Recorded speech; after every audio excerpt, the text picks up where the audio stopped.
Africa Content TV. Báyọ̀ pápá jẹun èèyàn méjì, ìjọ̀lẹ̀ bá wà sọ́pá ti jọ ń jẹ òní nìkan ṣe. Àgbo méjì kò lè má yàtọ̀ bá ti jọ ń fún mi ní. Bó ṣe kọ́ gangan ni kókó. Ó kọrin òòṣà fújì lóṣù báwo tó bá ti jẹ ibi káfé dórí. Òòṣà fújì lóṣù báwo tó bá ti jẹ ibi káfé dórí. Mo ní bẹ́yàn tó bá kọrin ìkọ́ púpọ̀ ìjà ò lè máa wà níwájú lọ́dọ̀ music kò bá. Òòṣà fújì lóṣù báwo tó bá ti jẹ.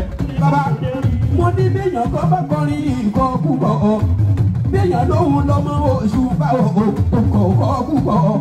Níbi fújì ẹni kó jápò kí sára wa. Òòṣà fújì lóṣù báwo tó bá ti jẹ.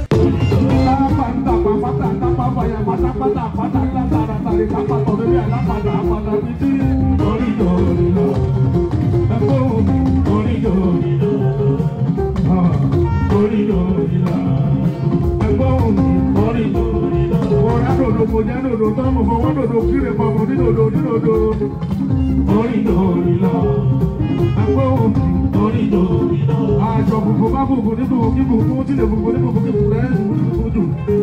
Orí lórí lọ, ẹgbẹ́ òbí orí lórí lọ.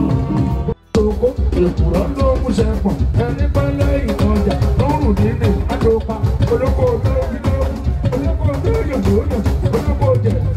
Ìsọkúsọ.